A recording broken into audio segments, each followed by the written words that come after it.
10 साल से उमाशंकर गुप्ता जी यहाँ के विधायक हैं और हमारे मोहल्ले में उन्होंने कोई विकास कार्य नहीं किया। एक बार उनने आके सीमेंटेड रोड बनवाई और थोड़ी थोड़ी जगह डलवा दी। बोले आप लोगों ने बीजेपी को वोट दिया है तो आपके इधर कुछ काम नहीं होगा।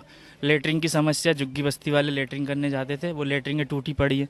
कब से उनसे बोला जा रहा है कि पार्षद महोदय से बोला जा रहा है, उनने भी कुछ नहीं करवाया। उनने भी लिख के दे दिया कि आपके मोहल्ले के लिए 3 लाख रुपए आया है।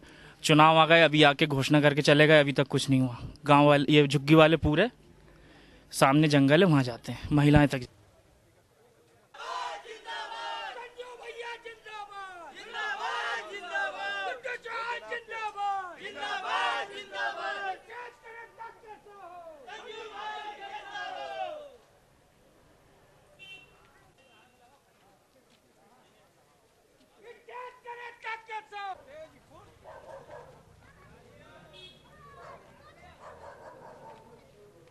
देखिए क्या है कि वार्ड 45 के पार्षद गुप्ता जी स्वयं रहे हैं और निरंतर जो है वार्ड 45 विकास तो नहीं हुआ, लेकिन पार्षदों का विकास हुआ। सबसे पहले गुप्ता जी विकास हुआ तो मंत्री बन गए। उसके बाद उषा चतुर्वेदी का विकास हुआ, वो चेयरमैन बन गई। उसके बाद रामदेव प्रजापति विकास हुआ, वो नगर निगम के अध्यक्ष बन गए। उसके बाद आसाराम शर्मा विकास हुआ, वो MIC मेंबर हैं।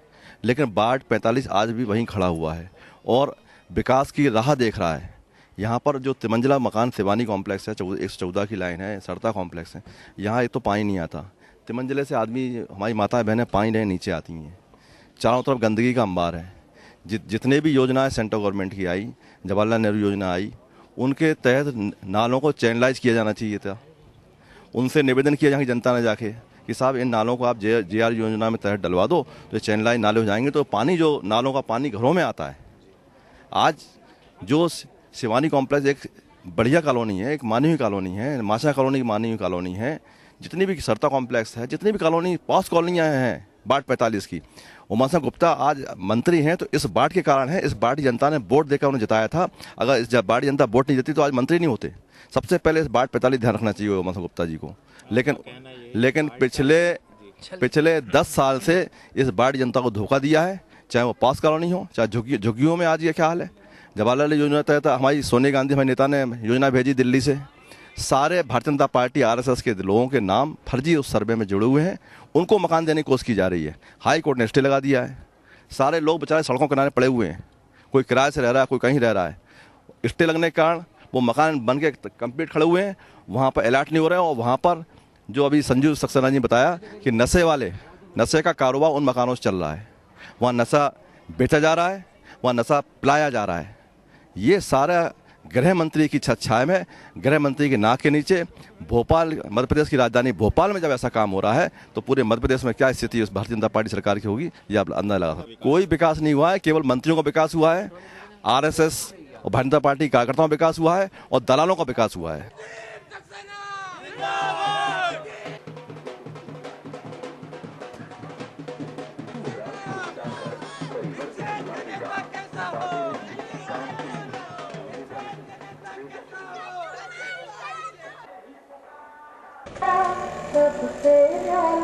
संजीव सक्सेना हमारा।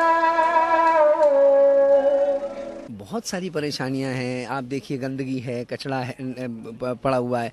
अच्छा, सबसे मुख्य समस्या ये है कि कोई प्लानिंग नहीं है।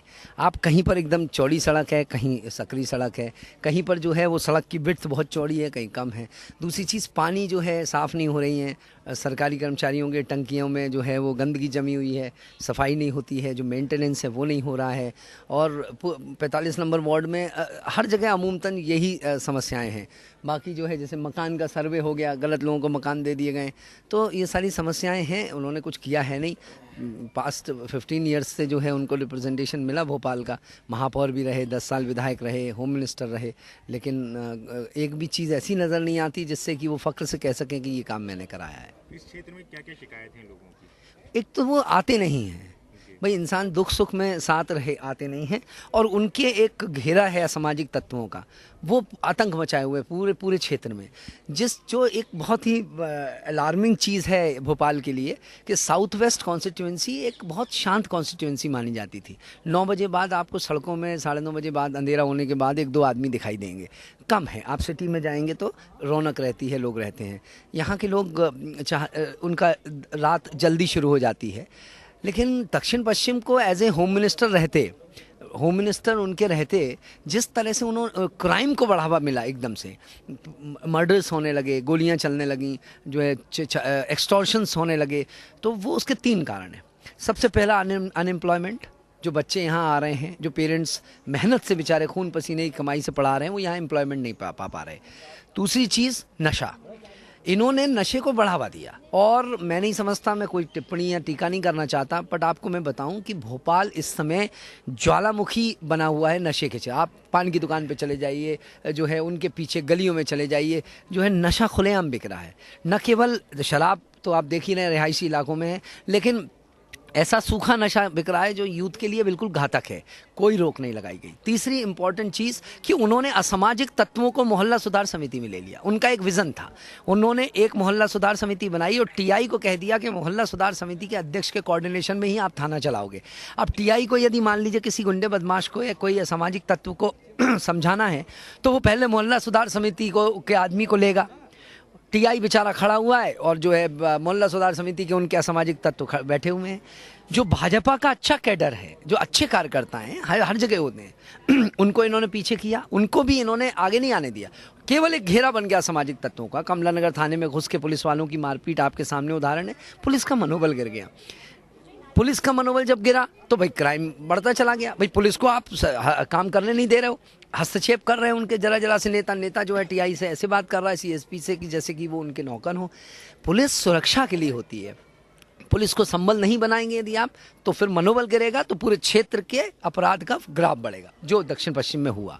जी, दक्षिण पश्चिम में जो झुग्गियों की हालात हैं, जी, उस पे कुछ आपने जो जायजे लिए हैं उसके? मैंने तो मेरे ब्रोशर्स में फ़ोटो छापे हैं। मैंने कहा है पहचानिए, यही आपके मोहल्ले और गलियां हैं। आप फोटो देख कर डर जाएंगे।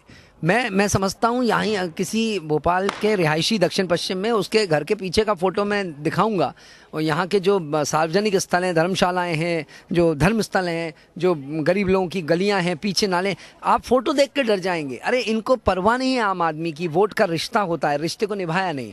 इनमें छोटे छोटे बच्चे गंदगी में खेलते हैं, वो क्या डेवलप होंगे। स्कूल्स गंदगी में है, कई स्कूल्स में पानी नहीं है, टॉयलेट नहीं है तो बच्चियाँ नहीं आ सकती। भाई आप एक जैसे ही बच्चा बड़ा हुआ तो वो तो टॉयलेट नहीं है अगर, तो स्कूल्स में आ नहीं सकता। तो जो बच्चे पढ़ नहीं पा रहे हैं वो भी एक वजह है। तो इन्होंने समग्र विकास किया नहीं, इनका कोई विज़न नहीं था। और अब हम लोगों के सामने चुनौती है, यदि जनता जो है वो यदि जीतती है इस बार, क्योंकि हमने नारा दिया है कि ये जनता की जीत है, जनता जिंदाबाद। यदि जनता जीतती है तो हम लोगों के कंधे पे चुनौती होगी, और हम सब युवा साथी मिलके मेहनत करेंगे, ताकि हम सब जैसे अपने परिवार के लिए मेहनत करते हैं, वैसे ही हमारे सारे जितने युवा साथी उनके परिवार के लिए, क्षेत्र के लिए काम कर सकेंगे।